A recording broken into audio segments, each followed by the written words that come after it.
ஆண்டவர் ரட்சகருமாகிய இயேசு கிறிஸ்துவின் நாமத்தினாலே மீண்டும் இந்த காணொளி மூலமாய் உங்களை சந்திக்கிறதுல மிகுந்த மகிழ்ச்சி அடைகிறேன்.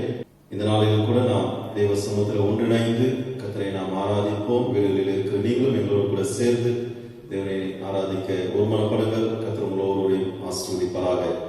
இந்த பரிசுத்த ஓய்வு நாளின் ஆராதனை நேரத்திலே தேவன் நமக்கு ஆசீர்வதிக்கும்படியாய் நாம் தலைகளை தாழ்த்தி நாம் செபிப்போம். கண்களை மூடி கர்த்தரை நோக்கி நாம் பார்க்கலாமா?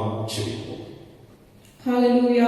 ஸ்தோத்திரிக்கிறோம் ஸ்தோத்திரிக்கிறோம் ஸ்தோத்திரிக்கிறோம் அப்பா, எங்கள் அன்பின் ஆண்டவரே, இந்த நல்ல ஆராதனை வேலைக்காக உமக்கு நன்றி செலுத்துகிறோம் தகப்பனே. இம்மட்டுமா எங்களை நடத்தின தேவன் ஆண்டவரே, இனியும் நீர் எங்களை நடத்த வல்லமை உள்ளவராக இருக்கிறீர், அதுக்காக நன்றி செலுத்துகிறோம் தகப்பனே. அப்பா ஆண்டவரே, உடைய கிருபைகள் பெரியது ராஜா, ஸ்தோத்திரிக்கிறோம். நாங்கள் நிர்மூலமாகாத இருக்கிறது உடைய சுத்த கிருபை தகப்பனே. அப்பா ஸ்தோத்திரிக்கிறோம். இந்த ஆராதனை வேலையிலும் தேவ ஆவியானவர் எங்களை நடத்தும்படியாய் செபிக்கிறோம். அப்பா, இந்த ஆராதனையிலே கலந்து கொள்கிற ஒவ்வொருவரையும் கர்த்தர் ஆசீர்வதிப்பீராக. இதை பார்த்து கொண்டிருக்கிற ஒவ்வொருவர் மீதும் பரிசுத்த ஆவியானவர் அப்பா மகிமையான காரியங்களை செய்யும்படியாக ஆண்டவரே, ஆவியானவர் நீர் ஆண்டவரை நடத்தி செல்லும்படியாக உடைய பலத்த கருத்துக்குள்ளே எங்களை ஒப்புக் கொடுக்கிறோம். நடத்தும் ஆசீர்வதியும் இயேசு மூலம் ஜெபம் கேளு நல்ல பிதாவே. ஆமென் ஆமென். தொடர்ந்து நாம் உற்சாகமாய் கரங்களை தட்டி பாடல்களை பாடி தேவனுடைய நாமத்தை நாம் துதிப்போம். அநாதி தேவன் உன் அடைக்கலமே, அவர் நித்திய புயங்கள் ஆதாரமே. இந்த தேவன் என்றும் உள்ள சதா காலமும் நமது தேவன் மரணம் பரியந்தும் நம்மை நடத்திடுவார். நம்மை இம்மட்டுமாய் நடத்தி வந்த ஆண்டவர் இனியும் நம்மை நடத்துவார் என்கிற அந்த விசுவாசத்தோடு நிச்சயத்தோடு நம்பிக்கையோடு கூட நாம் தேவனை நாம் துதித்து பாடி மகிழ்ந்து களி கூறுவோம். கர்த்தர் நம்மை ஆசீர்வதிப்பாராக.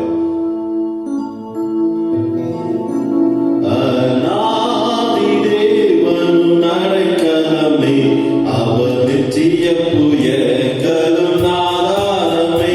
அநாதி தேவனும் அடைக்கலமே, அவர் நித்திய புயங்களும் ஆதாரமே. இந்த தேவன் என்றென்றும் உள்ள சதா காலமும்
அவர் நம்மை கைவிடாத நேசர். ஒருபொழுதும் நம்மை கைவிட மாட்டார். ஒரு நாள் உன்னை விட்டு விலக மாட்டார். நான் உன்னை விட்டு விலகுவதும் இல்லை, உன்னை கைவிடுவதும் இல்லை என்று சொன்ன என் தேவனாகிய கர்த்தர் இந்த 6 மாத காலம் இந்த இறுதி வாரம் வரையில் நம்மை நடத்தி வந்தாரே. இந்த ஆண்டில் பல விதமான சவால்களின் மத்தியிலே நம்முடைய வாழ்க்கை பயணம் காணப்பட்டாலும் இதுவரையிலும் கர்த்தர் தாமே நம்மை நடத்தி கொண்டிருக்கிறார். இதுவரையில் கர்த்தர் ஒருவரை நமக்கு உதவி செய்து கொண்டிருக்கிறார். இதுவரையில் கர்த்தர் நம்மை கைவிடாமல் நம்மை காத்து நடத்தின தேவன். அவர் இனிய நடத்தி செல்வதற்கு வல்லவராயிருக்கிறார். உங்கள் முழுமையாக என்னுடைய கருத்தில் ஒப்புக் கொடுத்த ஆண்டவரே, என்னுடைய சமூகத்தில் ஒப்புக் கொடுக்கிற ஐயா, என்னுடைய சமூகத்தில் ஒப்புக் கொடுக்கிற நீர் என்னை நடத்தி செல்லும் ஆண்டவரே என்று சொல்லி நம்மை முழுமையாக என்னுடைய கருத்தில் ஒப்புக் கொடுப்போமா? நம்மை அர்ப்பணிப்போம். தொடர்ந்து கர்த்தர் நம்மோடு கூட இடைப்படுவாராக. பரலோக பிதாவே, இயேசுவின் நாமத்தினாலே தகப்பனே எங்களை தாழ்த்தி அர்ப்பணிக்கிற ஆண்டவரே, இம்மட்டும் எங்களை நடத்தி வந்த தேவனாகிய கர்த்தர் இனி நடத்த வல்லவராய் இருக்கிறீர் என்கிற விசுவாசத்தோடு நம்பிக்கையோடு எங்களை உடைய சமூகத்தில் ஒப்புக் கொடுக்கிறீங்க.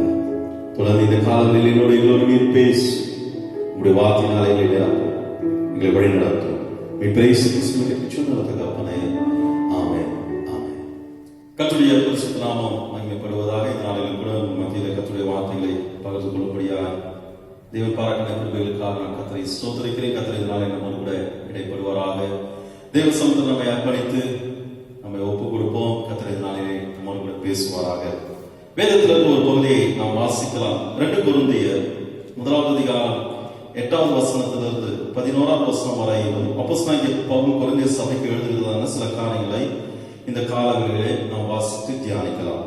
ஆகையால் சகோதரரே, ஆசியாவில் எங்களுக்கு நேரிட்ட உபத்திரவத்தை நீங்கள் அறியாதிருக்க எங்களுக்கு மனதில்லை. என்னவெனில், பிழைப்போம் என்கிற நம்பிக்கை அற்றுப்போகத்தக்கதாக எங்கள் தரத்திற்கு மிஞ்சின அதிக பாரமான வருத்தம் எங்களுக்கு உண்டாயிற்று. நாங்கள் எங்கள் மேல் நம்பிக்கையாயிராமல் மரித்தோரை எழுப்புகிற தேவன் மேல் நம்பிக்கையாய் இருக்கத்தக்கதாக மரணம் வரும் என்று நாங்கள் எங்களுக்குள்ளே நிச்சயித்திருந்தோம். அப்படிப்பட்ட மரணத்தினின்றும் அவர் எங்களை தப்புவித்தார், இப்பொழுதும் தப்புவிக்கிறார், இன்னும் தப்புவிப்பார் என்று அவரை நம்பியிருக்கிறோம். அநேகர் மூலமாய் எங்களுக்கு உண்டான தயவுக்காக அநேகரால் எங்கள் நிமித்தம் ஸ்தோத்திரங்கள் செலுத்தப்படும் பொருட்டு நீங்களும் விண்ணப்பத்தினால் எங்களுக்கு உதவி செய்யுங்கள். கர்த்தருடைய பரிசுத்த நாமம் மகிமைப்படட்டும். இங்கே நாம் வாசிக்கிற இந்த வார்த்தை பார்க்கும் பொழுது பவுல் தன் வாழ்க்கையில உண்டான ஒரு அனுபவத்தினை இங்கே கொரிந்தியர் சபைக்கு எழுதுகிறதை நாம் பார்க்கிறோம்.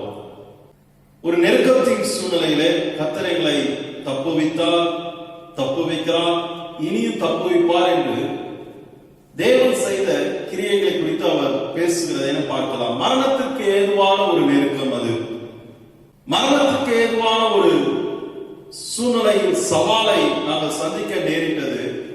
ஆனால் அப்படிப்பட்ட அந்த சூழ்நிலையிலே கர்த்தர் எங்களை தப்புவித்தார் என்று சொல்லி பவுல் இங்கே குறிப்பிடுகிறதை நாம் வாசிக்கிறோம்.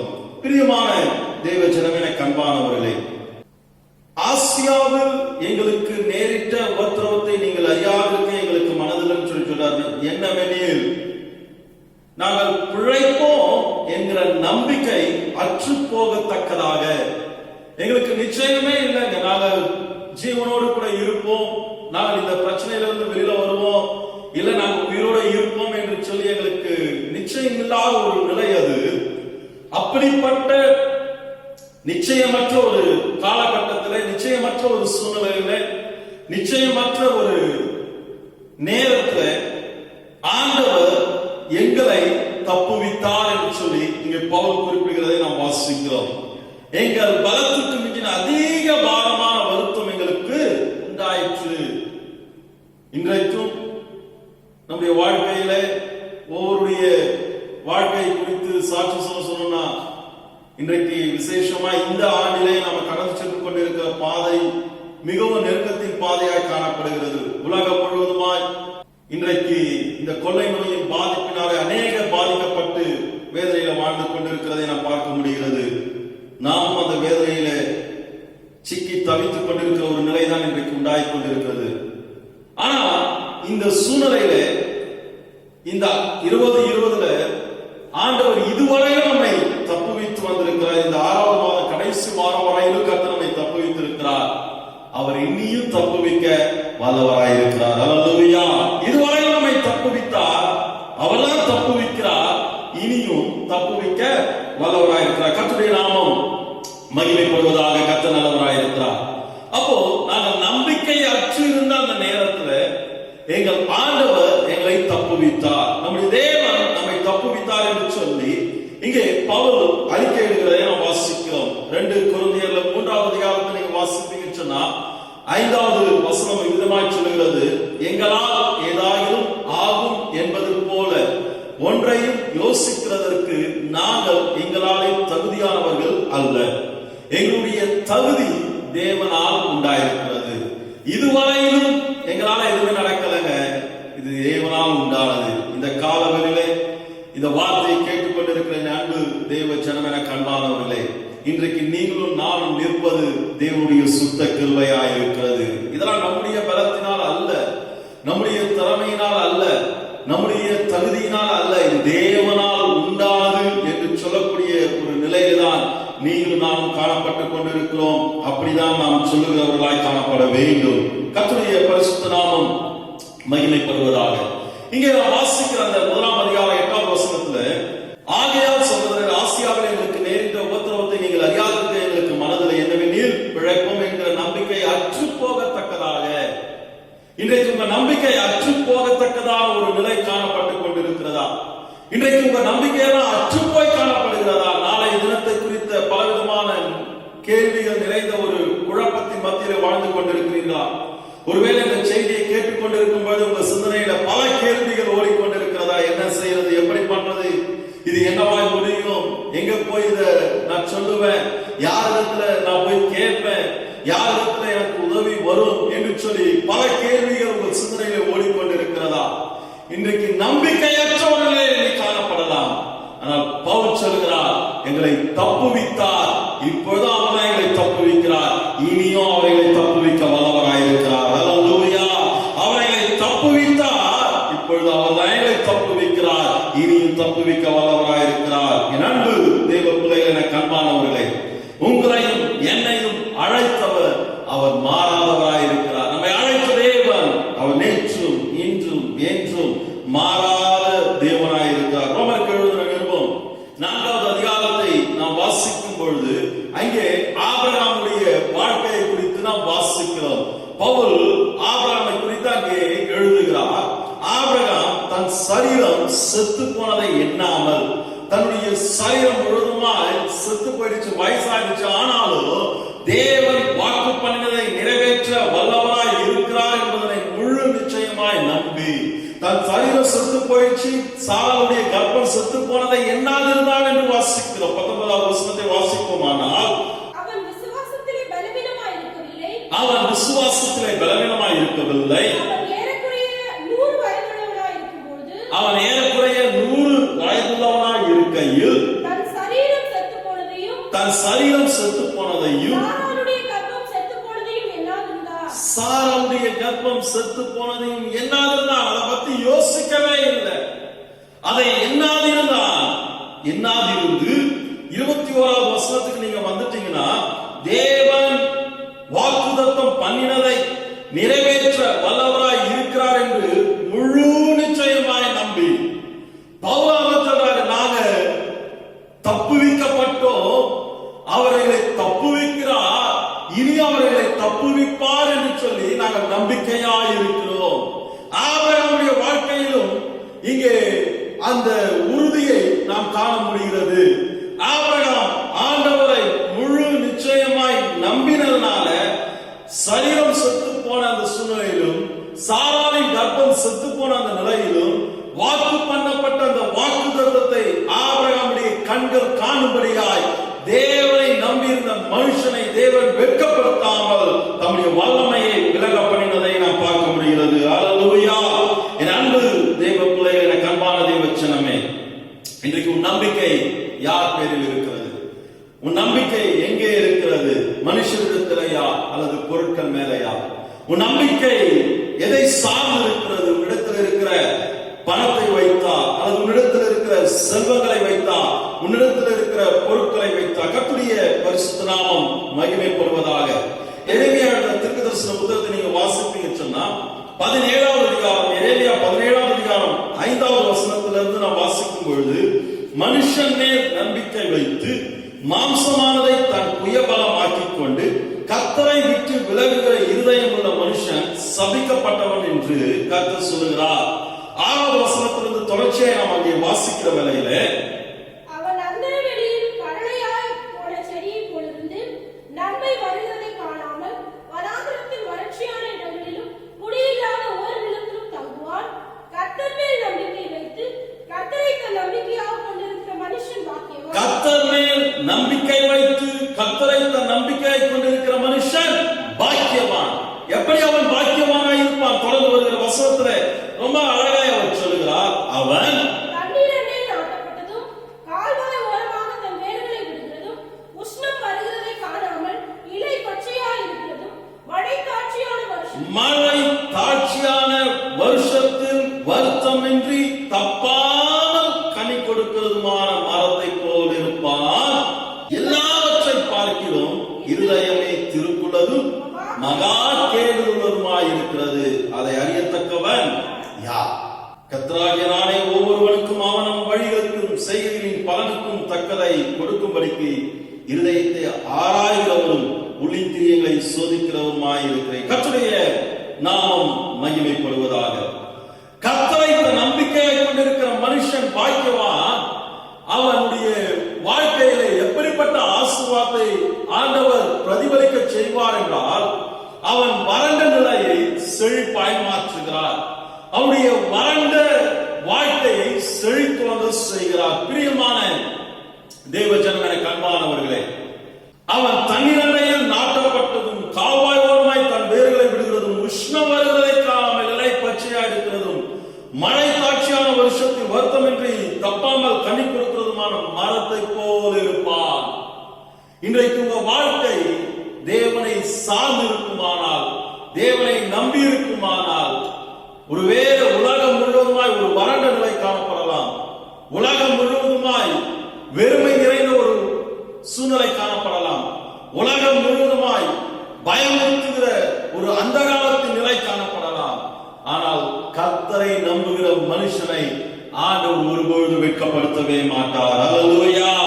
கர்த்தரை தன் நம்பிக்கையை கொண்டிருக்கிறவர்களை ஆண்டவர் ஒரு நாளும் வெட்கப்படுத்த மாட்டார். அவர்களை பாக்கியவானாய் பாக்கியவதியாய் தேவன் மாற்றுவதற்கு வல்லவராயிருக்கிறார். இன்றைக்கு யாரை நம்பி இருக்கிறார்? பவுல் சொல்கிறார், எங்களை தப்புவித்தார், எங்களை தப்புவிக்கிறார், எங்களை தப்புவிப்பார் நம்பிக்கையா இருக்கிறோம். இன்றைக்கு நீங்கள் யாரை நம்பி இருக்கிறீர்கள்? எசேக்கியேல் தீர்க்கதரிசன புத்தகத்துல ஒரு அழகான ஒரு சம்பவத்தினை எசேக்கியேல் குறிப்பிடுகிறத என்ன பார்க்க முடியும்? 37வது அதிகாரத்தை நாம் வாசிப்போமானால், ஒரு உலர்ந்த எலும்புகள் நிறைந்த பள்ளத்தாக்குகளின் மத்தியிலே எசேக்கியேலை ஆண்டவர் கொண்டு செல்கிறார்.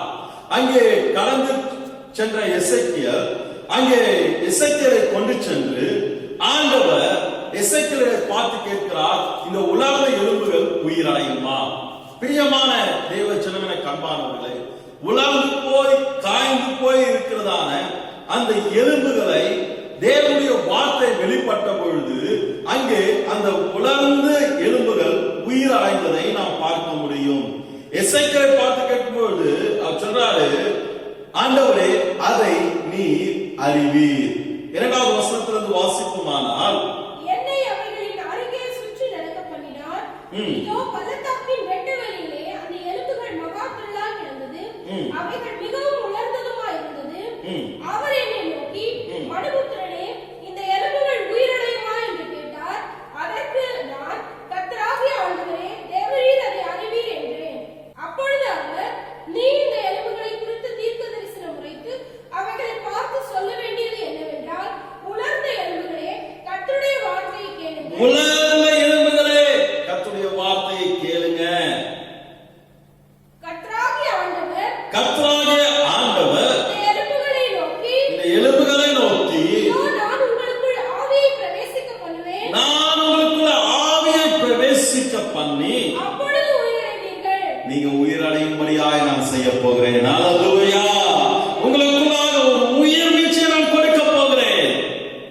11வது வசனத்தில் வரும்போது அங்கு சொல்றாரு, இந்த உலர்ந்த எலும்புகள் யாருக்கு ஒப்பானையா சொல்லப்படுகிறது என்றால், இஸ்ரவேலருக்கு ஒப்பனையாய் சொல்லப்படுகிறது அங்கே ஆண்டவர் வெளிப்படுத்துகிறார். அப்பொழுது அவர் என்னை நோக்கி, மனுபுத்திரனே, இந்த எலும்புகள் இஸ்ரவேல் வம்சத்தார் அனைவருமே உலர்ந்து போயிருக்கிறாங்க.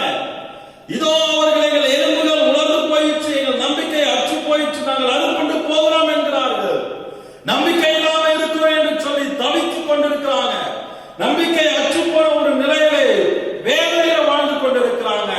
ஆனா அவங்களை பார்த்து சொல்லு, நீங்க உயிரடைவீங்க. இன்றைக்கு ஒருவேளை உங்க நம்பிக்கை கொஞ்சம் தளர்ந்து போயிருக்குமானால் இன்றைக்கு கர்த்தருடைய ஊழியக்காரனாய் நின்று நான் சொல்லுகிறேன், உங்கள் நம்பிக்கையை நீங்க புதுப்பித்துக் கொள்ளுங்க.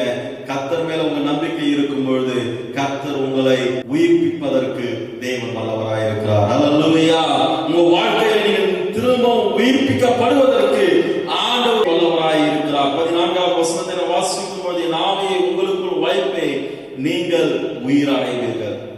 நான் உங்களை உங்கள் தேசத்தில் வைப்பேன், அப்பொழுது நான் கர்த்தர் என்று அறிந்து கொள்வீர்கள்.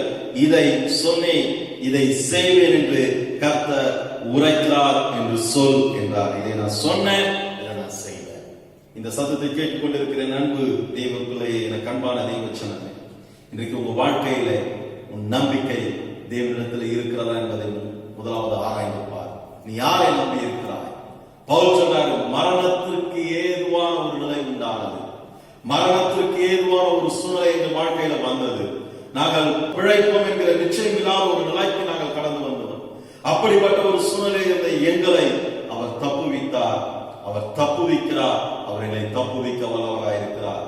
இன்றைக்கு நீங்களும் நான் இந்த கொரோனாவுடைய தாக்குதலை பார்த்து ஒருவேளை பயத்துல காணப்படலாம். இதுல தப்புவிக்கப்படுவோமோ என்று சொல்லி இதுவரைக்கும் தப்பு வச்சாரு, அவர் தான் இதுவரைக்கும் தப்பு வைக்கிறாரு, இனியும் அவர் தப்பு வைக்க வல்லவராய் இருக்கிறார். அல்லேலூயா. நம்பிக்கையற்ற ஒரு நிலை. நீதிமொழிகள் 23வது அதிகாரம் 18வது வசனத்தை நாம் வாசிக்கும் பொழுது, நிச்சயமாகவே முடிவு உண்டு, உன் நம்பிக்கை வீண் போகாது. சகரியா 9:12 வாசிக்குமானால் அங்கே சொல்லுகிறார், நம்பிக்கையுடைய சிறைகளே அரணுக்கு திரும்புங்கள், இரட்டிப்பான நன்மையை தருவேன், அதை இன்றைக்கு தருவேன். உன் நம்பிக்கையை ஆண்டவர் உறுதிப்படுத்துவதற்கு வல்லவராயிருக்கிறார். உன் நம்பிக்கையின்படி ஆண்டவரை தப்புவிப்பதற்கு வல்லவராயிருக்கிறார். உன் நம்பிக்கையின்படி ஆண்டவர் வாழ்க்கையில மகிமையான காரியங்களை செய்வதற்கு வல்லவராயிருக்கிறார். கர்த்தருடைய பரிசுத்த நாமம் மகிமைப்படட்டும். சங்கீதம் 34 நாம் திருப்பிக் கொள்ளலாம். 34ஆம் சங்கீதம் 15வது வசனத்திலிருந்து நாம் வாசிக்கும் பொழுது அங்கே அழகான ஒரு வார்த்தை என்ன வாசிக்க முடியும்? கர்த்தருடைய கண்கள் நீதிமான்கள் மேல் நோக்கமாயிருக்கிறது, அவருடைய செவிகள் அவர்கள் கூப்பிடுதலுக்கு திறந்திருக்கிறது.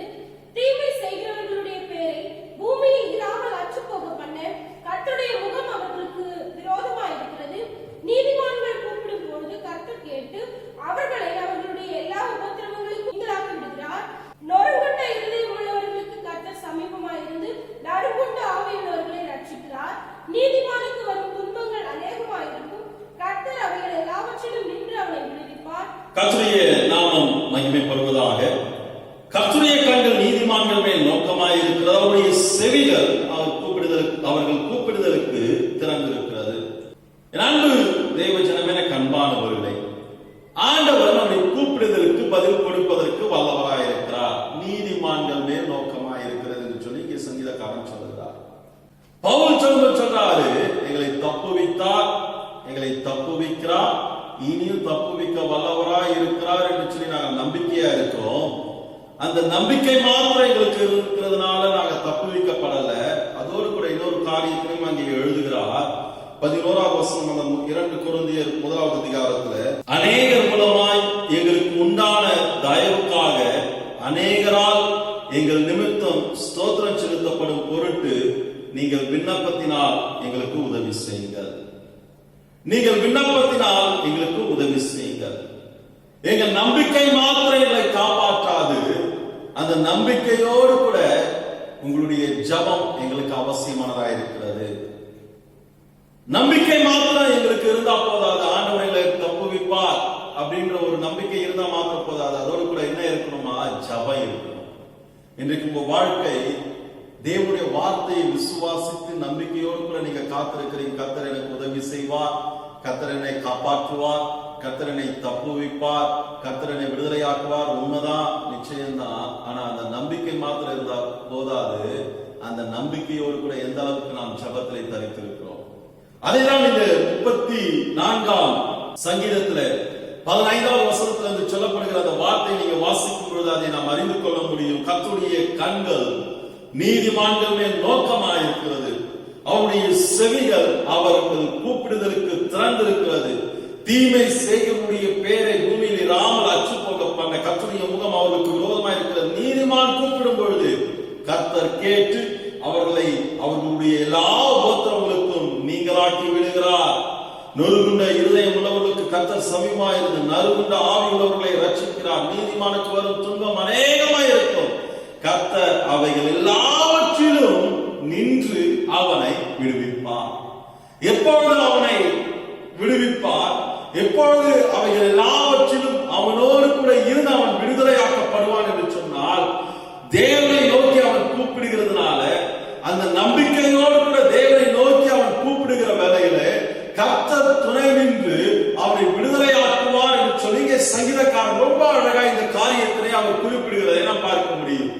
இந்த காலகட்டத்தில் இதுவரைக்கும் ஒருவேளை நாம சொல்லியிருக்கலாம், எனக்கு நேரம் இல்லை, நான் ரொம்ப பிஸியா இருக்கிறேன், நான் வேலைக்கு போறேன், எனக்கு பல அலுவல்கள் எனக்கு இருக்கிறது என்று சொல்லி நம்முடைய நேரமின்மையை தான் நாம் அதிகமாய் பேசி இருப்போம்.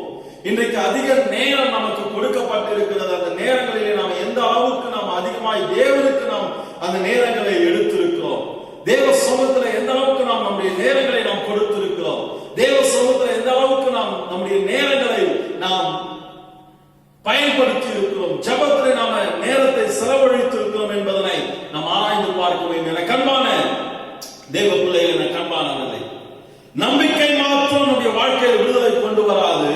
நம்பிக்கையோடு விண்ணப்பமும் தேவ சமூகத்திலே காத்திருத்தலும் தேவ சமூகத்திலே மன்றாடுகிறதும் தேவ சமூகத்திலே ஜெபத்திலே தரித்திருக்கிறது தான் நம்முடைய வாழ்க்கையில் விடுதலை கொண்டு வருவோம் என்பதிலே சந்தேகம் இல்லை.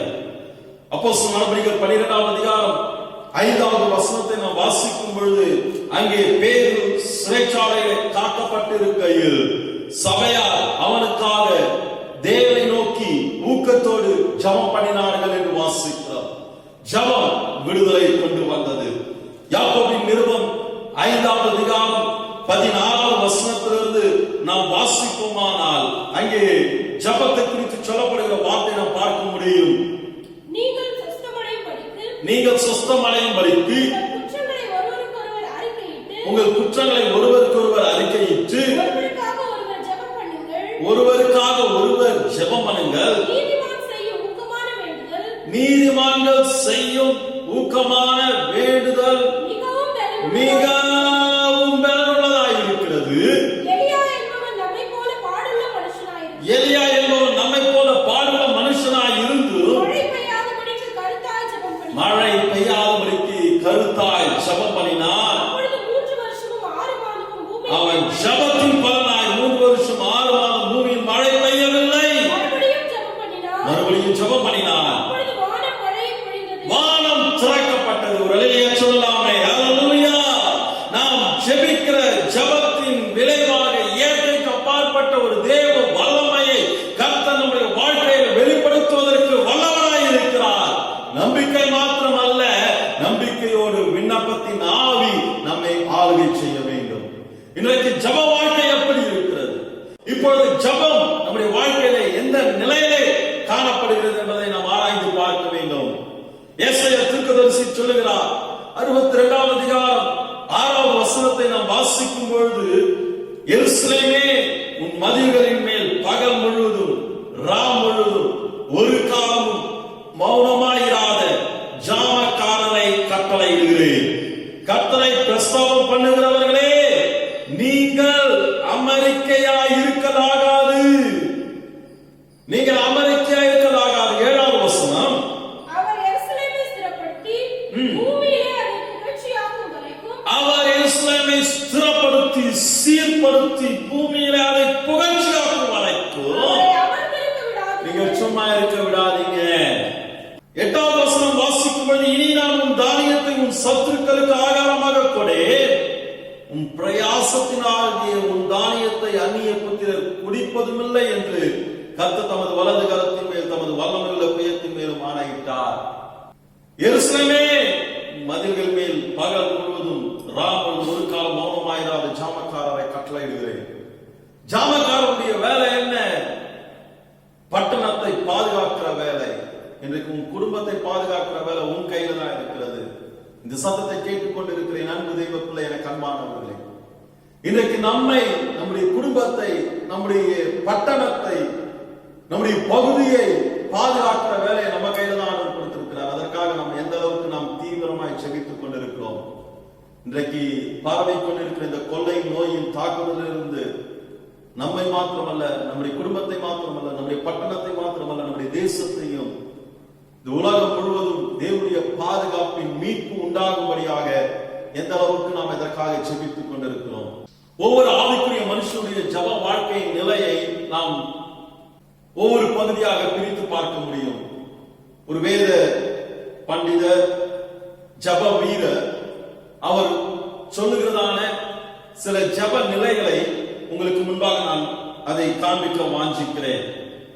ஒவ்வொரு கிறிஸ்தவருக்குள்ளாக ஒவ்வொரு காலகட்டத்திலும் ஒரு ஜப வளர்ச்சியானது அவர்களுக்குள்ளாக காணப்பட வேண்டும். அந்த ஜபத்தின் நிலை என்ன என்பதனை நான் உங்களுக்கு காண்பிக்கிறேன். இன்றைக்கு நான் எந்த நிலையில இருக்கிறோம் என்பதை நாம் ஆராய்ந்து பார்ப்போம். முதலாவதாக ஒரு எளிமையான துவக்கத்தின் நிலை. முதல் நிலை அது எளிமையான நிலை. சாதாரணமாக நம்ம ஆண்டவருடைய சமூகத்தில் ஆண்டவரே எனக்கு இதை தாரும் அதை தாரும் என்று சொல்லி தேவனிடத்தில் கேட்கிறதான ஒரு எளிமையான நிலை. ஒரு புதிதாய் ரட்சிக்கப்பட்டவருடைய ஜபத்தை நீங்க பாத்தீங்கன்னா, புதிதாக பிறந்த ஒரு குழந்தை போல அந்த வார்த்தைகள் கொஞ்சம் எளிமையா இருக்கும்.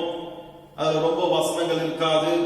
ரொம்ப அதுல ஜப நடைகளோ அல்லது ஜபத்தினுடைய அதிகமான வார்த்தைகள் பயன்படுத்தி சொல்ல மாட்டாங்க. சாதாரணமான ஒரு ஜபமா இருக்கும். கர்த்தருடைய நாமம் மகிமைப்படுவதாக. முதல் ஜப நிலை ஒரு எளிமையான துவக்கமாக இருக்கும். சாதாரண ஒரு காரியத்தை கேட்கறது போல இருக்கும். சாதாரண தேவைகளை தேவ சமூகத்தில் வைக்கிறது போல இருக்கும். நம்மை சார்ந்து நம்முடைய தேவைகளை மாத்திர தேவனிடத்தில் கொடுக்கிறது போல இருக்கும். இரண்டாவது ஜப நிலை எப்படி இருக்கும் என்று சொன்னால், அடுத்தது கொஞ்சம் வளர்ச்சி அடைந்த ஒரு நிலை. அந்த ஜப நிலையை பார்க்கும் பொழுது அந்த ஜபத்துல நம்முடைய தேவைகளை சொல்வது மாத்திரமல்ல, தேவனுடைய தேவையையும் இணைத்து நாம் ஜெபிக்கிற ஒரு ஜபமாய் இருக்கும். நல்ல கவனிங்க, முதல் ஜபத்திற்கும் இரண்டாவது ஜபத்திற்கும் வித்தியாசம் உண்டு. முதல் ஜப நிலை, எனக்கு இது தாங்க, எங்க வீட்டுல இது தேவை இருக்கு, இந்த தேவை செய்யுங்க ஆண்டவரே, என்னை விடுதலையாக்கும், என்னை ரட்சியும், என்னை குணமாக்கும். இப்படிதான் நம்முடைய முதல் ஜப நிலை இருக்கும். இரண்டாவது கொஞ்சம் ஆண்டவரே எனக்கு இது நீங்க செய்யப்பா, நான் உங்களுக்காக இதை செய்யறேன். உதாரணமாக அண்ணால எடுத்துக்கொண்டீங்கன்னா 1 சாமுவேல் 1ஆம் அதிகாரத்தில் வாசிக்கும் பொழுது 10ஆவது வசனத்துல இருந்து, நீர் எனக்கு ஒரு பிள்ளையை கொடுப்பீரானால் அவனை உமக்கு நான் என்ன பண்ணுவேன்? கொடுப்பேன். உங்களுடைய ஊழியத்திற்கு நான் கொடுப்பேன். உங்களுடைய ஊழியத்தின் பணிக்கு நான் கொடுப்பேன். உங்களுடைய ஊழியத்தை செய்யும்படியா நான் கொடுப்பேன். தேவனுடைய தேவையை சந்திக்கிற ஒரு ஜபமாக காணப்படுகிறது. கொஞ்சம் அந்த ஜபமும் நீண்ட ஜபமாய் இருக்கும். கொஞ்சம் அந்த ஜபமும் வசனங்கள், வார்த்தைகள் கொஞ்சம் வெளிப்படுகிற ஒரு ஜபமாய் இருக்கும். இது இரண்டாவது ஜப நிலை. மூன்றாவது ஜப நிலையை பார்த்தீங்கன்னு சொன்னா, அது தேவ சித்தத்தின்படி ஜெபிக்கிற ஒரு ஜபமாய் இருக்கும். அல்லேலூயா. தேவ சித்தம் இன்னதென்று எதிர்பார்த்த அந்த சித்தத்திற்கு தங்களை அர்ப்பணித்து அந்த சித்தத்தின்படி தங்கள் வாழ்க்கையை நிறைவேற வேண்டும் என்று சொல்லி கேட்கிற ஒரு ஜபமாய் இருக்கும். உதாரணமாக மத்தேயு சுவிசேஷம் 26ஆம் அதிகாரம் 31ஆவது வசனத்தை நாம் வாசிக்கும் பொழுது அங்கே ஆண்டவராகிய இயேசு கிறிஸ்து சொல்லுகிறார், சற்று அப்புறம் போய் முகங்குப்புற விழுந்து, என் பிதாவே, இந்த பாத்திரம் என்னை விட்டு நீங்க கூடுமானால் நீங்கும்படி செய்யும். ஆகிலும் அவருடைய அந்த ஜபத்தை நாம் பார்க்கும் பொழுது தன்னுடைய வேதனையை தாங்க முடியாம நடக்க போகிற அந்த சம்பவத்தை குறித்து அவர் சொல்லுகிறார், இந்த பாத்திரம் என்னை விட்டு நீங்க கூடுமானால் நீங்கும்படி செய்யுமே என்று சொல்லிட்டு சொல்றார். ஆகிலும் என் சித்தத்தின்படி அல்ல, உம்முடைய சித்தத்தின்படி ஆக கடவுள் என்று ஜெபித்தார். இன்னைக்கு நம்முடைய ஜபம் தேவ சித்தத்தை சார்ந்து இருக்கிறதா? எனக்கு இது வேணும், எனக்கு அது வேணும்ன்றதுதான் நம்முடைய ஜபமா இருக்கு. ஆனா அது தேவ சித்தத்து படி அந்த ஜபத்தை நான் செய்கிறேனா என்பதை நாம் ஆராய்வோம். இது மூன்றாவது ஜப நிலை. இது நான் தேவ சித்தத்தின்படி ஆண்டவரிடத்தில் கேட்கிறேனா? குஷ்டரோகி ஆண்டவருடைய சமூகத்தில் வந்து கேட்கிறார், ஆண்டவர் உங்களுக்கு சுத்தமான என்னை சுத்தமாக்கும் அப்படின்னு சொல்லி கேட்கிறார். உமக்கு சித்தமானால் இன்றைக்கு தேவ சித்தத்தை நாம் அறிந்து தேவனை நோக்கி ஜெபிக்கிற ஒரு ஜெப வீரர்களாக இருக்கிறோமா? நான்காவது ஜெப நிலை, மற்றவர்களுக்காக ஜெபிக்கிற ஜெபம். இன்றைக்கு நம்ம ஜெபத்துல எந்த பகுதியின் ஜெப நேரம் அதிகமா இருக்கிறது? நமக்காக, நம்முடைய சுயத்திற்காக, நம்முடைய குடும்பத்திற்காக, அல்லது நம்முடைய உறவுகளுக்காக அதிக நேரம் எடுத்து ஜெபம் பண்ணுமா? அல்லது மற்றவர்களுக்காக அதிக நேரம் எடுத்து ஜெபம் பண்ணுமா? மற்றவர்களுக்காக அதிக நேரம் ஜெபிக்கிறாங்க. ஜெப வாழ்க்கை நம்மை நான்காவது நிலையின் ஜெபத்திற்கு நேராக கொண்டு வருகிறது. ஐந்தாவது ஜெபத்தின் நிலை எப்படி இருக்கும் என்று சொன்னால், விடாப்பிடியாக தேவனிடத்தில் போராடி பெரும்பறையிலும் சோர்ந்து போகாமல் அவருடைய சமூகத்திலே காத்திருந்து ஜெபித்து அந்த பதிலை பெற்றுக் கொள்கிற ஒரு ஜெப நிலை. உதாரணமாக யாக்கோபு பொழுது விடுகிறதுன்றாரு, நான் போகட்டும் சொல்றாரு. ஆனா யாக்கோபு சொல்றாரு, நீர் என்னை ஆசீர்வதித்தால் ஒழிய உம்மை நான் போக விடேன். விடாப்பிடியாய் அவருக்கு ஒரு அழுத்தத்தை கொடுத்து, நீர் என்னை ஆசீர்வதித்தால் ஒழிய உம்மை நான் போக விடேன். அந்த ஒரு ஜெப நிலைக்கு நாம் கடந்து வர வேண்டும். இப்ப நான் சொல்லிட்டு இருக்கிற இந்த ஜெப நிலையில நான் எந்த நிலையில இருக்கிறேன் என்பதை கொஞ்சம் நீங்களே நான் ஆராய்ந்து பாருங்க. நம்ம ஒவ்வொருவரும் நம்மை நாம் ஆராய்ந்து பார்க்க வேண்டும். நான் ஜெபிக்கிற ஜெப நேரத்துல, ஆண்டவரே என்னுடைய தேவைகளை மாத்திரம் சொல்லி ஜெபிக்கிற ஒரு நபராக இருக்கணும். அது ஆரம்ப ஜெப நிலை. தேவனுடைய தேவையை அறிந்து என்னுடைய ஜெபத்துல தேவ சமூகத்துல நான் காத்திருப்பேன், ஆனால் அது இரண்டாம் ஜெப நிலை. தேவ சித்தத்தை மாத்திரம் என் வாழ்க்கையில நடக்கணும்னு ஜெபிக்கிறேன், அது மூன்றாம் நிலை. மற்றவர்களுக்காக ஜெபிக்கிற நபராக இருப்பேன், அது நான்காவது நிலை. இப்போ என் ஜெப வாழ்க்கையில கொஞ்சம் நான் முன்னேறி இருக்கிறேன் அர்த்தம். ஐந்தாம் நிலை, நான் போராடி எனக்கு கிடைக்கிற வரைக்கும் ஜெபத்தை விட்டு நான் விலகாம நான் ஜெபத்திலேயே தரித்திருக்கிற ஒரு நபராக இருப்பேன், ஆனால் அது ஐந்தாம் ஜெப நிலை. இன்றைக்கு என் வாழ்க்கை எப்படி இருக்கிறது? ஆறாவது ஜெப நிலை நீங்க பாத்தீங்கன்னா ரொம்ப அழகா இருக்கும். இடைவிடாமல் ஜெபிப்பது. இது எப்படி முடியும்? இது எப்படி சாத்தியமாகும்? எனக்கு வேலை இருக்குது, எனக்கு பல அலுவல்கள் இருக்கு, நான் எப்படி இதை செய்ய முடியும்? ஆனா ஒரு விதவை அம்மாவை குறித்து சொல்லப்படுது. லூக்கா எழுதின சுவிசேஷம் 2வது அதிகாரம் 37வது வசனத்தை நான் வாசிக்கும் பொழுது, ஏறக்குறைய 84 வயதுள்ள அந்த விதவை தேவாலயத்தை விட்டு நீங்காமல் இரவும் பகலும் உபவாசித்து ஜெபம் பண்ணி ஆராதனை செய்து கொண்டிருந்தாள். அல்லேலூயா. ஏறக்குறைய 84 வயதுள்ள அந்த விதவை தேவாலயத்தை விட்டு நீங்காமல் இரவும் பகலும் உபவாசித்து, வயது ஒரு காரணமா சொல்லல, சூழ்நிலை ஒரு காரணமா சொல்லல, வேலை ஒரு காரணமா சொல்லல, பலவீனத்தை ஒரு காரணமா சொல்லல. அம்மா இடைவிடாமல் தேவனை துதித்து ஆராதித்து ஜெபம் பண்ணுகிற ஒரு நபராக இருந்தார்கள். கர்த்தருடைய நாமம் மகிமைப்படுவதாக. இன்றைக்கு நீங்களும் நானும் சாக்கு போக்கு சொல்லிட்டு இருப்போம்னா அந்த ஜெப நிலைக்கு இன்னும் வர்றான்னு அர்த்தம். பலவீனம் நம்மை சாக்கு சொல்ல வைக்கிறது என்று சொன்னால் நம்ம இன்னும் அந்த ஜெப நிலைக்கு, இடைவிடாமல் ஜெபிக்கிற அந்த உன்னத ஜெப நிலைக்கு வரணும்னு அர்த்தம். சூழ்நிலைகள் நம்மை காரணம் காட்டும்படியாக சாக்காய் அமைகிறது என்று சொன்னால் நான் இன்னும் அந்த உன்னதமான ஜெப நிலைக்கு வரல என்பது அர்த்தம். பிரியமான தேவ ஜனமே, கண்பானவர்களே, இன்றைக்கு நாம் நம்மை ஆராய்ந்து பார்ப்போம். ஏழாவது ஜெப நிலை எதை குறிக்கிறது என்று சொன்னால், பாரத்தோடு ஜெபிக்கிற ஒரு ஜெப நிலை. எரேமியா சொல்கிறார் 9வது அதிகாரம் 1வது வசனத்தை நாம் வாசிக்கும் பொழுது, என் தலை தண்ணீரும் என் கண்கள் கண்ணீரூற்றுமானால் நலமாயிருக்கும்.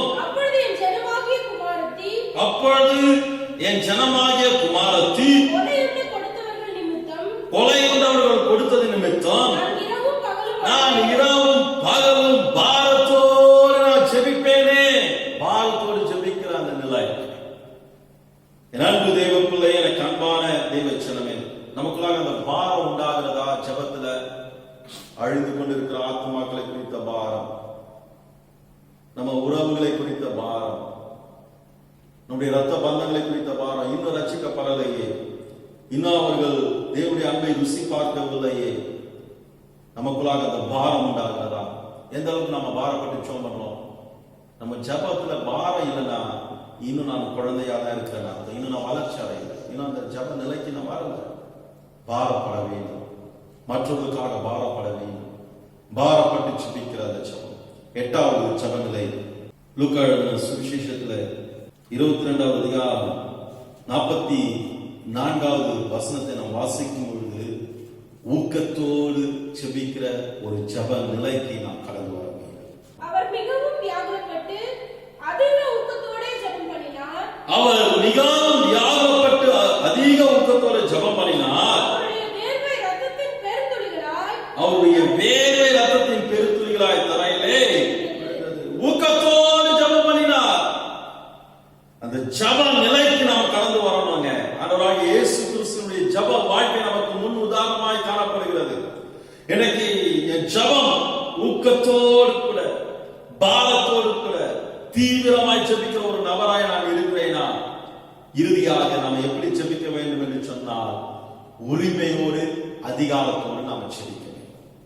இன்றைக்கு என் ஜபம் உரிமையோடு அதிகாரத்தோடு நிறைந்த ஒரு ஜபமாக இருக்கிறது. யாத்ராகமம் 33வது அதிகாரம் 15வது வசனத்தை நாம் வாசிக்கும் பொழுது அங்கே மோசே சொல்லுகிறார், அப்பொழுது அவன் அவரை நோக்கி, உம்முடைய சமூகம் என்னோடு கூட செல்லாமல் போனால் எங்களை இடத்திலிருந்து கொண்டு போகாதீரோ. உரிமையா கேட்கிறாரு, நீங்க எங்களோடு கூட வரலானா எங்களை இந்த இடத்தை விட்டு நீங்க மூவ் பண்ண விடாதீங்கப்பா, எங்களை கொண்டு செல்லாதீங்கப்பா. உரிமையோடு கேட்க வினாப்பா. இன்றைக்கு அந்த உரிமையோடு கூட கேட்க முடிகிற அளவுக்கு எனக்கும் தேவனுக்கும் இருக்கிற அந்த ஜப வாழ்க்கை காணப்படுகிறதா? இந்த ஜப நிலை நான் திரும்ப உங்களுக்கு சொல்கிறேன். முதல் ஜப நிலை ஒரு எளிமையான துவக்கமாய் பிறந்த குழந்தையை போல தட்டி தட்டி தவழ்ந்து எழுந்து நிற்கிறதை போல பேச ஆரம்பிக்கும் பொழுது அந்த வார்த்தைகள் ஒரு எளிமையான புரியாத ஒரு பாஷையாய் அல்லது சாதாரணமான ஒரு வார்த்தைகளாக அது காணப்படும். நம்முடைய ஜப வாழ்க்கை அப்படிதான் ஆரம்பத்தில் இருந்திருக்கும்.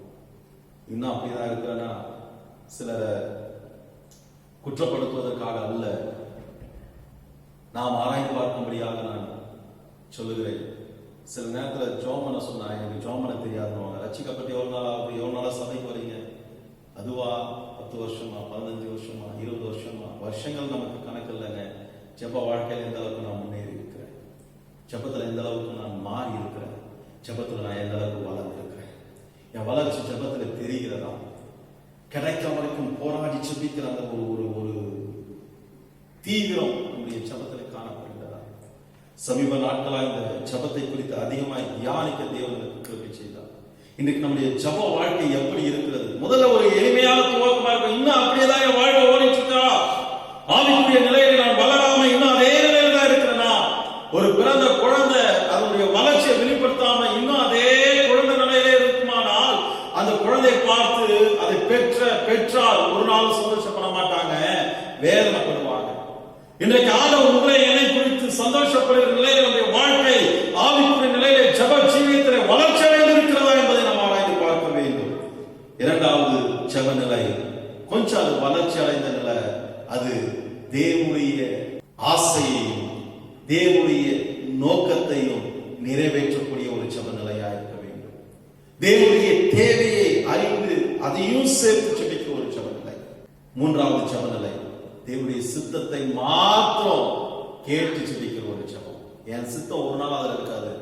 எனக்கு இது வேணும் கேட்டு இது உங்களுக்கு சித்தமானா தாங்க சாய்ஸ் கொடுக்கிற ஜபம் இல்ல. உம்மிடத்துல இருந்து நீங்க என்ன கொடுக்க திட்டம் வச்சிருக்கிற அதுதான் தரணும் ஆண்டவரே அப்படின்னு தீவிரமாய் அதை மாத்திரம் தேவ சித்தத்தை மாத்திரம் கேட்கிற ஒரு ஜபம். நான்காவது ஜப நிலை நான் மற்றவர்களுக்காக ஜெபிக்கிற ஒரு ஜப வாழ்க்கை. இன்றைக்கு என் ஜபத்துல மற்றவர்களுக்காக ஜெபிக்கிற நேரத்தை எந்த அளவுக்கு நான் வச்சிருக்கிறேன்? 1 மணி நேரம் ஜபத்துல 3/4 மணி நேரமோ அல்லது 50 நிமிஷமோ எனக்காக என் குடும்பத்துக்காக ஜெபம் பண்ணிட்டு 10 நிமிஷம் மாத்திரம் மற்றவங்களுக்காக ஜெபம் பண்றேன்னா 1 மணி நேரத்துல ஒரு கால்குலேஷன் எடுத்துக்கங்களேன். இல்ல நான் ஜெபிக்கிற ஒரு ஜப நேரத்துல எந்த அளவுக்கு மற்றவர்களுக்காக ஜெபிக்கிற நேரத்தின் பகுதி இருக்கிறது, எவ்வளவு பெர்சன்டேஜ் அதுக்காக நான் செலவழிக்கிற ஆராய்ந்து பார்க்க வேண்டும். 5வது ஜப நிலை ஆசீர்வாதத்தை கொடுக்கிற வரையிலும் அல்லது ஜபம் கேட்கப்படுகிற வரையிலும் ஜபத்துக்கு பதில் கிடைக்கிற வரையிலும் நான் போராடி அதிலிருந்து வெளியில வராம நீங்க கொடுத்தாதான் நம்ம விடுவேங்கிற ஒரு வைராக்கியம் நமக்குள்ளாக இருக்கிறதா? அந்த அழுத்தத்தை கொடுத்து அவருடைய சமூகத்தில் நம்ம காத்திருந்து போராடி செபிக்கிறவர்களா இருக்கிறோமா? 6வது ஜெப நிலை, இடைவிடாமல் நான் உட்கார்ந்தாலும் நடந்தாலும் படுத்தாலும் தேவனை ஸ்தோத்திரம் பண்ணிட்டே இருக்கிற ஒரு நிலை, ஒரு கம்யூனிகேஷன், ஹெவன்லி கம்யூனிகேஷன். பரலோகத்தோடு எனக்குள்ள ஒரு தொடர்பு, நான் அவரோடு கூட செபித்துக் கொண்டிருக்கிற ஜெப நிலை. 7வது பாரத்தோடு செபிக்கிறோம். என் ஜெபத்துல உட்கார்ந்தாலே போதும், எனக்குள்ளாக ஆட்டோமேட்டிக்கா அந்த பாரம் உண்டாகி என் கண்கள் கண்ணீரினால் நிரப்பப்படுகிறது. எத்தனை நாட்கள் அல்லது எத்தனை முறை நம்முடைய வாழ்க்கையில கண்ணீர் நிறைந்த ஜெபத்தின் அனுபவம் நம்முடைய வாழ்க்கையில் வெளிப்பட்டிருக்கிறது. கடமைக்காக ஜெபிக்கிறவர்கள் உண்டு, ஆனா பாரப்பட்டு ஜெபிக்கும் பொழுதுதான் அந்த பாரத்தின் ஊதியினால கண்கள் இருந்து கண்ணீர் வரும். அதனாலதான் இறைவன் சொன்னாரு, தலை தண்ணீரும் என் கண்கள் கண்ணீர் ஊற்றுமானா நான் ஜெபத்தில் உட்கார்ந்தால் அந்த பாரம் எனக்கு ஆட்டோமேட்டிக்காக ஆரம்பிச்சு, நான் பாரப்பட்டு என் கண்ணில் அந்த தண்ணீரை ஊற்றிக்கிட்டே இருக்கிறேன். ஒரு சிலர் அந்த அந்த கிருபை பெற்றிருக்காங்க, ஜெபத்தில் உட்கார்ந்திருக்கும் தானாக அந்த பாரம் ஆரம்பிச்சு, அந்த பாரம் ஆட்கொள்ளும், உடனே அந்த கண்ணீர் சிந்தி தேவசனம் பண்றாங்க. அப்படிப்பட்ட ஒரு ஜெப நிலைக்கு நாம் கடந்து வர வேண்டும். அது தேவனிடத்தில் கேட்கணும், ஆண்டவரே அப்படிப்பட்ட ஒரு பாரத்தை எனக்கு தாங்கப்பா. உலக பாரம் வேண்டாம்ப்பா, உம்முடைய பாரம் எனக்கு வேண்டும். அநேக நேரம் நம்ம உலக பாரத்தினால் நிரப்பப்படுகிற தெய்வ பாரத்தை நம்ம இழந்து போகணும். தேவனுடைய பாரத்தை நாம் கேட்டு, ஆண்டவரே உம்முடைய நோக்கம், உம்முடைய எதிர்பார்ப்பை நான் அறிந்து அதன்படி நான் செபிக்கிறேன், உதவி செய்ய ஆண்டவரே சொல்லி கேட்போம். 8வது ஜெப நிலை, ஊக்கத்தோடு செபிக்கிறேன். ஏனோ தானோ என்று கடமைக்காக அல்ல, ஊக்கத்தோடு செபிக்கிற ஜெப நிலை. 9வது உரிமையோடு அதிகாரத்தோடு செபிக்கிற நிலை. இப்படிப்பட்ட ஒரு ஜெப நிலை நம்முடைய வாழ்க்கையில் காணப்பட வேண்டும். இன்றைக்கு நான் நம்பிக்கையோடு கூட இருந்தால் மாத்திரம் என் வாழ்க்கை உயிர்ப்பிக்கப்படாது, கூடவே என்ன வேண்டும்? ஜெபம் வேண்டும். அநேக நேரங்கள் நம்முடைய வாழ்க்கையில நம்பிக்கை இருக்கு, நீங்க ஒன்றுக்கு கவலைப்படாம எல்லாவற்றையும் ஸ்தோத்திரத்தோடு கூடிய ஜெபத்தினாலும் வேண்டுதலினாலும் தேவனிடத்தில் தெரியப்படுத்தணும்னு சொல்லும் பொழுது நாம ஒன்றுக்கு கவலைப்படாமல் அதை மாத்திரம் பிரிச்சு எடுத்து விடுவோம். நான் எதை பத்தியும் நான் கவலைப்பட மாட்டேன், ஆண்டவரே கூட இருக்கிற மற்றவங்க பேசும்போது நான் எதை பத்தியும் கவலைப்பட மாட்டேன், ஆண்டவரே கூட இருக்கிறேன். ஆனா அதற்காக நாம என்ன செய்கிறோம்? ஜெபிக்கிறோமா? கவலைப்படாமல் இருக்கிற அந்த நம்பிக்கை நம்முடைய வாழ்க்கையில உறுதிப்படுவதற்கு நம்முடைய வாழ்க்கையில ஜெபம் எந்த நிலையில இருக்கிறது? இதுதான் பவுல் அங்கே சொல்கிறார். நாங்க நம்பிக்கையா இருக்கிறோம், ஆனா எங்க நம்பிக்கை மாத்திரம் எங்களை காப்பாத்தாது, எங்களுக்கு இன்னும் பிரேயர் சப்போர்ட் வேணும். நீங்க எல்லாரும் எனக்காக ஜெபம் பண்ணுங்க. நாங்களும் இந்த ஜெபத்துல வளர எங்களுக்கு ஆண்டவர் உதவி செய்ய வேண்டும். இன்றைக்கு இந்த செய்தியை கேட்டுக்கொண்டிருக்கிற அன்பு தேவ சொன்னது, இன்றைக்கு உன் நம்பிக்கை மாத்திரம் உன் இடத்துல இருந்தா போதாது. இன்றைக்கு ஜெப நிலையில எந்த இடத்துல உன் வாழ்க்கை காணப்படுகிறது என்பதை ஆராய்ந்திருப்பார். இன்றைக்கு ஜெப நிலையில நீ எந்த இடத்துல இருக்கிறாய் என்பதை ஆராய்ந்திருப்பார். ஆண்டவர் உன்னை உயிர்ப்பிப்பார், ஆண்டவர் உன்னை விடுதலையாக்குவார், ஆண்டவர் உன்னை ரட்சிப்பார், ஆண்டவர் உன்னை தப்புவிப்பார் என்று சொல்லும் பொழுது உண்மையாகவே அது நமக்கு ஒரு சந்தோஷமாகவும் நம்முடைய வாழ்க்கையில் ஒரு புது புத்துணர்ச்சி கொடுக்கக்கூடியதாக இருக்குதானா? அந்த நம்பிக்கை எப்பொழுது உறுதி பண்ணலாம்? நாம ஜெபத்துல கமிட் பண்ணும்பொழுது, நாம ஜெபத்துல நம்ம அர்ப்பணிக்கும் பொழுது அந்த ஜெப வாழ்க்கை நம்முடைய வாழ்க்கையில ஆண்டவர் நம்மளை கிரியை செய்வதற்கு உதவி செய்யும். நம்ம அர்ப்பணிப்போமா? அப்படி தலைகளை தாழ்த்தி தேவ சமூகத்தில் நம்மை ஒப்புக் கொடுத்து கர்த்தரை நோக்கி நாம் வேண்டுதல் செய்வோம். ஆண்டவரே, இதுவரைக்கும் நீங்க என்ன தப்பு வச்சீங்கப்பா, இதுவரைக்கும் எங்களை நீங்க தப்பு வைத்தீங்கப்பா, இப்பொழுது நீங்க தான் எங்களை தப்பு வைத்துட்டு இருக்கிறீங்க, இனி நீங்க தான்ப்பா தப்பு வைக்க போறீங்க. அந்த நம்பிக்கை எங்களிடத்துல இருக்கிறது, அதில் நாங்க சந்தேகிக்கல. எங்கள் ஆண்டவர்களை தப்பு வைக்க வல்லவராய் இருக்கிறார் என்பதை நாங்கள் நம்புறோம். ஆனா அந்த நம்பிக்கை உறுதிப்படணும்னா பவுல் கொரிந்திய சபையை பார்த்து சொன்னது போல இன்றைக்கு எங்க வாழ்க்கையில் அந்த விண்ணப்பத்தின் ஆவி எங்களிலே நிரப்பட்டும். ஆண்டவரே, நாங்க இன்னும் ஜெபத்துல தரித்திருக்க, இன்னும் ஜெபத்துல வளர, இன்னும் ஜெபத்துல அடுத்த நிலைக்கு நாங்கள் கடந்து வர தேவ ஆவியானவர்களுக்கு உதவி செய்யப்பா. இந்த நாட்களில் இன்னும் நாங்கள் அதிகமாய் செபிக்கிறதற்கு, இன்னும் அதிகமாய் நாங்கள் செபிக்கிறதற்கு எங்களுக்கு கிருபை பாராட்டுங்க. கேட்போமா? இந்த காலங்களில் என்னோடு கூட சேர்ந்து எத்தனை பேர் உங்க வாழ்க்கையில அடுத்த ஜெப நிலைக்கு நான் கடந்து வர வேண்டும் என்று சொல்லி எதிர்பார்ப்போடு கூட இப்பொழுது தேவ சமூகத்தில் கர்த்தரை நோக்கி விண்ணப்பிக்க போறீங்க. ஒரு 2 நிமிஷம் இருதயத்தின் ஆழத்தை ஆண்டவர் நோக்கி கேளுங்க. ஆண்டவரே, எனக்கு அந்த ஜெப வாஞ்சி, நான் ஜெபத்துல வளர்கிறேன், நான் இன்னும் இருக்கிற நிலையிலேயே நான் இருக்கக்கூடாது, நான் அடுத்த நிலைக்கு நான் வரணும், ஜெபத்துல வளர்கிற ஒரு நபராய் என்னை மாற்றும் ஆண்டவரே. தேவனை நோக்கி விண்ணப்பிப்போமா? ஹல்லேலூயா. இயேசுவே உம்மை துதிக்கிறேன், இயேசுவே உம்மை துதிக்கிறேன், இயேசுவே உம்மை துதிக்கிறேன். எங்களுக்கு அந்த ஜெப வாஞ்சி உண்டாகட்டும். இடைவிடாமல் பாரத்தோடு மற்றவர்களுக்காக தேவ சித்தத்தை அறிந்து வளர்ச்சி அடைந்த ஒரு ஜெப வீரனா எங்கள் ஜெபத்தில் நாங்கள் வளர்கிற ஒரு நபர்களாய் எங்களை மாற்றினார், ஜெபிக்கிற ஒரு நபர்களாய் எங்களை மாற்றினார். ஒப்புக் கொடுக்கிறது, ஒப்புக் கொடுக்கிறாங்க. நன்றி இயேசு. பரலோக பிதாவே, இயேசுவின் நாமத்தினால தகப்பனே, இந்த காலையிலே நாளைகளை தாழ்த்தி அர்ப்பணிக்கிறையா. பவுக்குலத்துக்கு எழுதி வச்சுட்டார், மரணத்திற்கு ஏதுவான நம்பிக்கையற்ற ஒரு நிலையில் இருந்த எங்களை எங்கள் ஆண்டவர் தப்பு வைத்தார். அவர்தான் தப்பு வைக்கிறார், இனியும் தப்பு வைப்பார் என்பதை நாங்கள் நம்பிக்கையா இருக்கிறோம். ஆனா அந்த நம்பிக்கை மாத்திரம் எங்க வாழ்க்கையில் அற்புதத்தை கொண்டு வராது. அந்த நம்பிக்கையோடு கூட எங்களிலே விண்ணப்பத்தின் ஆவி இன்னும் பெருக வேண்டும், எங்களுக்காக விண்ணப்பம் பண்ணுகிறவர்கள் அதிகரிக்க வேண்டும் என்று சொல்லி கொரிந்தியர் சபையை பார்த்து பவுல் சொல்கிறது போல இந்த காலையில் நாங்களும் பவுலின் வாழ்க்கையின் அனுபவத்திற்கு மரணத்திற்கு ஏதுவான ஒரு சூழ்நிலை கடந்த நாட்களில் எங்களுக்கு வந்தது, நேரிட்டது. ஆனால் எங்களை காப்பாற்றினீர், எங்களை தப்பு வைத்தீர். இப்பொழுது எங்களை தப்பு வைக்கிறீங்கப்பா, இனி நீங்க தான் தப்பு வைக்க போகிறீர் என்பதை நாங்கள் நம்பிக்கையாக இருக்கிறோம். அந்த சந்தேகம், அந்த நம்பிக்கை உறுதிப்படுவதற்கு, அந்த நம்பிக்கையின் வல்லமையை நாங்கள் பார்க்கிறதற்கு எங்களிலே விண்ணப்பத்தின் ஆவி இன்னும் பெருகட்டும். நாங்கள் இன்னும் ஜெபத்திலே அடுத்த நிலைக்கு வளர்வதற்கு ஏதுவாய் கர்த்தர் எங்கள் ஜெபத்திலே பயிற்றுவிப்பீராக. ஜெப ஆவியினால் நிரப்புவீராக, ஜெப ஆவியினால் நிரப்புவீர். ஆவிக்குரிய வளர்ச்சியிலே காணப்படுகிறது. இந்த காலையிலே இருதயத்தின் ஆழத்தில் நம்முடைய சமூகத்திலே யாரெல்லாம் அந்த விண்ணப்பத்தின் ஆவியினால் நான் நிரப்பப்பட வேண்டும், ஜெப ஆவியிலே நான் வளர வேண்டும், அடுத்த நிலைக்கு நான் ஜெபத்திலே கடந்து வர வேண்டும் என்று இப்படி சமூகத்திலே மன்றாடினார்கள், விண்ணப்பித்தார்கள். ஒவ்வொரு வாழ்க்கையில் ஒரு ஆவிக்குரிய மாற்றம், மறுமலர்ச்சி உண்டாக, உயிர் வீழ்ச்சி உண்டாக கர்த்தருக்கு விசுவாசிக்கலாம். தொடர்ந்து கர்த்தர் எங்களை வழி நடத்துங்க, ஆசீர்வதிங்க. உங்களுடைய கரத்தில் எங்களை ஒப்புக் கொடுக்கிறோம். இயேசு கிறிஸ்துவின் கிருபை தகப்பனே, ஆமென், ஆமென். என் ஆத்துமாவே கர்த்தரை ஸ்தோத்திரி, என் முழுமே பரிசுத்த நாமத்தை ஸ்தோத்திரி. என் ஆத்துமாவே கர்த்தரை ஸ்தோத்திரி, கர்த்தர் செய்த சகல உபகாரங்களை மறவாதே.